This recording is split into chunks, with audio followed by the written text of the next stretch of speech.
ತಿಂಗಳಲ್ಲಿ 2 movie tickets ಅಥವಾ cash back, no cost EMIನಲ್ಲಿ ಹೊಸ ಮೊಬೈಲ್ ಫೋನ್ ಕೊಳ್ಳೋದು.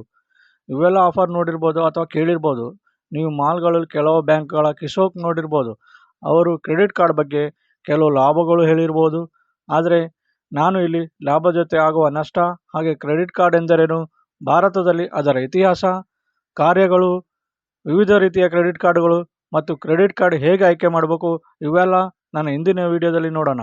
ಹಲೋ ಗೆಳೆಯರೇ, ನಾನು ನಿಮ್ಮ ಬಸವರಾಜ್. ನನ್ನ ಈ ವಿಡಿಯೋಗೆ ಪ್ರೀತಿಯ ಸ್ವಾಗತ. ಕ್ರೆಡಿಟ್ ಕಾರ್ಡ್ ಎಂದರೇನು? ಕ್ರೆಡಿಟ್ ಕಾರ್ಡ್ ಎನ್ನುವುದು ಒಂದು ಪ್ಲಾಸ್ಟಿಕ್ ಕಾರ್ಡ್. ಅದರ ಮೇಲೆ ನಿಮಗೆ ನಿರ್ದಿಷ್ಟ ಮೊತ್ತದ ಹಣವನ್ನು ಖರ್ಚು ಮಾಡಲು ಬ್ಯಾಂಕ್ ನಿಮಗೆ ಸಾಲ ನೀಡುತ್ತದೆ. ನೀವು ಆ ಹಣವನ್ನು ಹಿಂದಿರುಗಿಸಬೇಕು. ಆದರೆ ನೀವು ಅದನ್ನು ತಕ್ಷಣವೇ ಮಾಡಬೇಕಾಗಿಲ್ಲ. ನೀವು ಅದನ್ನು ತಿಂಗಳಿಗೊಮ್ಮೆ ಪಾವತಿ ಮಾಡಬಹುದು ಅಥವಾ ಕೆಲವೊಮ್ಮೆ ಬಡ್ಡಿಯೊಂದಿಗೆ. ಭಾರತದಲ್ಲಿ ಕ್ರೆಡಿಟ್ ಕಾರ್ಡ್ ಇತಿಹಾಸ. ಇದು ಭಾರತಕ್ಕೆ ಮೊದಲು ಪರಿಚಯಿಸಿದ್ದು ಕಾಳೆ ಮೋಡಿ ಎಂಬ ಉದ್ಯಮಿ 1960ರ ದಶಕದ ಆರಂಭದಲ್ಲಿ ಡೈನರ್ಸ್ ಕ್ಲಬ್ನೊಂದಿಗೆ ಕ್ರೆಡಿಟ್ ಕಾರ್ಡನ್ನು ಭಾರತಕ್ಕೆ ತೋರಿಸಿದರು.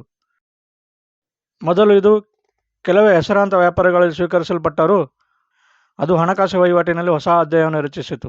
1980ರ ದಶಕದ ಮಧ್ಯಭಾಗದಲ್ಲಿ ಸೆಂಟ್ರಲ್ ಬ್ಯಾಂಕ್ ಆಫ್ ಇಂಡಿಯಾ ಅವರು ಮೊದಲು ಬ್ಯಾಂಕ್ ಕ್ರೆಡಿಟ್ ಕಾರ್ಡನ್ನು ಬಿಡುಗಡೆ ಮಾಡಿದರು. ಇದು ಆಯ್ದ ನಗರಗಳಲ್ಲಿ ಕ್ರೆಡಿಟ್ ಕ್ರಾಂತಿಯ ವೇಗವನ್ನು ಹೆಚ್ಚಿಸಿತು. 1990ರ ದಶಕದ ಭಾರತದ ಉದಾರೀಕರಣಗಳೊಂದಿಗೆ ವ್ಯಾಪಾರಿ ಬ್ಯಾಂಕ್ಗಳು ರಂಗಕ್ಕಿಳಿದವು. ವಿಜಯ ಬ್ಯಾಂಕ್ ಮೊದಲ ಮಾಸ್ಟರ್ ಕಾರ್ಡ್ಗಳನ್ನು ಪರಿಚಯಿಸಿದವು. ವಿದೇಶಿ ವಹಿವಾಟುಗಳಿಗೆ ಹೊಸ ಸಾಧ್ಯತೆಗಳನ್ನು ತೆರೆದವು. ಕ್ರೆಡಿಟ್ ಕಾರ್ಡ್ ಹೊಂದಿರುವ ಸಂಖ್ಯೆ ಹೆಚ್ಚಾಯಿತು. ರೆಸ್ಟೋರೆಂಟ್ಗಳು, ಶಾಪಿಂಗ್ ಮಾಲ್ಗಳು, ರಜಾ ತಾಣಗಳಲ್ಲಿ ಪ್ಲಾಸ್ಟಿಕ್ ಕುಂಚಗಳು ಹೊಳೆಯಲಾರಂಭಿಸಿದವು. ಕ್ರೆಡಿಟ್ ಕಾರ್ಡ್ ಹೇಗೆ ನಿರ್ವಹಿಸುತ್ತದೆ? ನೀವು ಕ್ರೆಡಿಟ್ ಕಾರ್ಡ್ ಬಳಸಿ ಏನಾದರೂ ಖರೀದಿಸಿದಾಗ 3 ಪಕ್ಷಗಳು ತೊಡಗಿಕೊಳ್ಳುತ್ತವೆ. ಮೊದಲನೆಯದು ನೀವು ಕ್ರೆಡಿಟ್ ಕಾರ್ಡ್ ಹೊಂದಿರೋರು, ಎರಡನೆಯದು ವ್ಯಾಪಾರಿ, ನೀವು ಖರೀದಿ ಮಾಡುವ ವ್ಯಾಪಾರ ಸಂಸ್ಥೆ, ಮೂರನೆಯದು ಬ್ಯಾಂಕ್, ನಿಮಗೆ ಕ್ರೆಡಿಟ್ ಕಾರ್ಡ್ ನೀಡಿದ ಬ್ಯಾಂಕ್. ನೀವು ಕಾರ್ಡನ್ನು ಸ್ವೈಪ್ ಮಾಡಿದಾಗ ವ್ಯಾಪಾರಿಯ ಪಾಯಿಂಟ್ ಆಫ್ ಸೇಲ್ ಟರ್ಮಿನಲ್ ನಿಮ್ಮ ಕಾರ್ಡ್ ಮಾಹಿತಿಯನ್ನು ನಿಮ್ಮ ಬ್ಯಾಂಕಿಗೆ ಕಳಿಸುತ್ತದೆ. ಬ್ಯಾಂಕ್ ನಿಮ್ಮ ಖಾತೆಯಲ್ಲಿ ಸಾಕಷ್ಟು ಲಭ್ಯತೆ ಇದೆಯೇ ಎಂದು ತ್ವರಿತವಾಗಿ ಪರಿಶೀಲಿಸುತ್ತದೆ. ಹೌದು ಎಂದಾದರೆ ನಿಮ್ಮ ಖಾತೆಯಿಂದ ಮೊತ್ತವನ್ನು ಕಡಿತಗೊಳಿಸಿ ವ್ಯಾಪಾರ ಖಾತೆಗೆ ವರ್ಗಾಯಿಸುತ್ತದೆ. ಬ್ಯಾಂಕ್ ನಿಮಗೆ ಪಾವತಿ ದೃಢೀಕರಣವನ್ನು ಕಳಿಸುತ್ತದೆ ಮತ್ತು ವ್ಯಾಪಾರಿ ನಿಮ್ಮ ಖರೀದಿಯನ್ನು ಪೂರ್ಣಗೊಳಿಸುತ್ತಾನೆ. ಇಲ್ಲಿ ಮುಖ್ಯವಾದ ಅಂಶವೇನೆಂದರೆ, ನೀವು ಖರೀದಿ ಮಾಡುವಾಗ ನಿಜವಾಗಿ ನಿಮ್ಮ ಹಣವನ್ನು ಬಳಸುತ್ತಿಲ್ಲ. ಬದಲಾಗಿ ಬ್ಯಾಂಕ್ ನಿಮಗೆ ಸಾಲ ನೀಡುತ್ತದೆ. ಈ ಸಾಲವನ್ನು ನೀವು ಮಾಸಿಕ ಕಂತುಗಳಲ್ಲಿ ಮರುಪಾವತಿ ಮಾಡಬೇಕಾಗುತ್ತದೆ. ಕ್ರೆಡಿಟ್ ಕಾರ್ಡ್ಗಳ ವಿಧಗಳು. ಹಾಗಾದರೆ ಯಾವ ಕ್ರೆಡಿಟ್ ಕಾರ್ಡ್ ನಿಮಗೆ ಸರಿಯಾದದ್ದು? ನಿಮ್ಮ ಖರ್ಚು, ವಾಡಿಕೆ, ರೂಢಿಗಳು, ಪ್ರಯೋಜನಗಳನ್ನು ಪರಿಗಣಿಸಿ ತೀರ್ಮಾನಿಸುವುದು ಮುಖ್ಯ. ನೀವು ಹೆಚ್ಚಾಗಿ ಪ್ರಯಾಣಿಸುತ್ತಿದ್ದರೆ ಟ್ರಾವೆಲ್ ಕಾರ್ಡ್ ಉತ್ತಮವಾಗಿರ್ಬೋದು. ನೀವು ಹೆಚ್ಚಾಗಿ ಶಾಪಿಂಗ್ ಮಾಡುತ್ತಿದ್ದರೆ ರಿವಾರ್ಡ್ ಅಥವಾ ಕ್ಯಾಶ್ ಬ್ಯಾಕ್ ಕಾರ್ಡ್ ಉತ್ತಮವಾಗಿರ್ಬೋದು.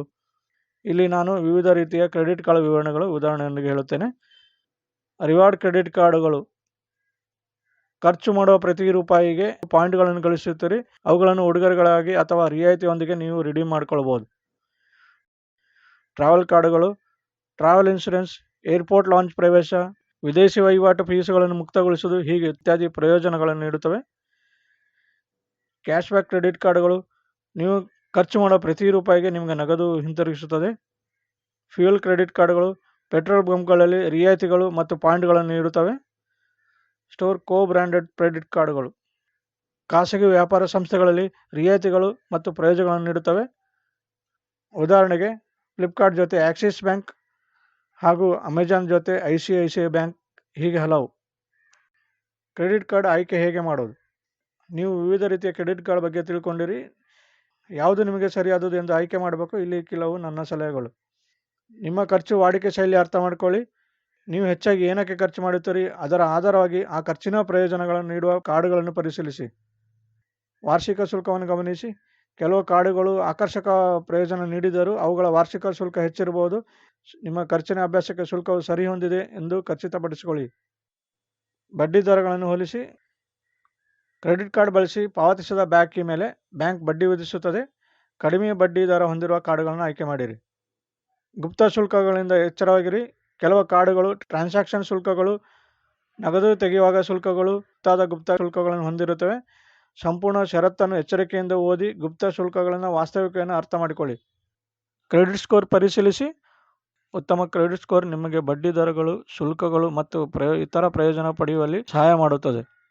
ಕೊನೆಯ ಮಾತು, ಕ್ರೆಡಿಟ್ ಕಾರ್ಡ್ ನಿಮ್ಮ ಜೀವನವನ್ನು ಸುಲಭಗೊಳಿಸಬಹುದು, ಆದರೆ ಅದನ್ನು ಜವಾಬ್ದಾರಿಯುತವಾಗಿ ಬಳಸುವುದು ಮುಖ್ಯ. ನೀವು ಸರಿಯಾದ ಕಾರ್ಡನ್ನು ಆಯ್ಕೆ ಮಾಡಿ ಬುದ್ಧಿವಂತಿಕೆಯಿಂದ ಖರ್ಚು ಮಾಡಿದರೆ ಅದು ನಿಮ್ಮ ಆರ್ಥಿಕತೆಗೆ ಸಹಾಯ ಮಾಡಬಹುದು. ಈ ಪುಟ್ಟ ಪ್ಲಾಸ್ಟಿಕ್ ತುಂಡು ನಿಮ್ಮ ಕೈಯಲ್ಲಿ ಸರಿಯಾದ ಶಕ್ತಿಯಾಗಿದ್ದರೆ ಜೀವನವನ್ನು ಸುಲಭಗೊಳಿಸುತ್ತದೆ, ಕನಸನ್ನು ನನಸಲು ಸಹಾಯ ಮಾಡುತ್ತದೆ. ಆದರೆ ನಿಮ್ಮ ಜವಾಬ್ದಾರಿ ಮರೆಯಬೇಡಿ. ಸಮಯಕ್ಕೆ ಬಿಲ್ ತೀರಿಸಿ, ಬಡ್ಡಿ ಚಕ್ರವ್ಯೂಹದಿಂದ ದೂರವಿರಿ. ಈ ವಿಷಯದ ಬಗ್ಗೆ ನಿಮ್ಮ ಅಭಿಪ್ರಾಯಗಳನ್ನು ಕಮೆಂಟ್ಗಳಲ್ಲಿ ಕೇಳಿ, ಲೈಕ್ ಮಾಡಿ, ಶೇರ್ ಮಾಡಿ ಮತ್ತು ನಮ್ಮ ಈ ಚಾನಲ್ಗೆ ಸಬ್ಸ್ಕ್ರೈಬ್ ಮಾಡುವ ಮೂಲಕ ನಿಮ್ಮ ಬೆಂಬಲ ನೀಡಿ. ಧನ್ಯವಾದ. ಮತ್ತೆ ಸಿಗೋಣ.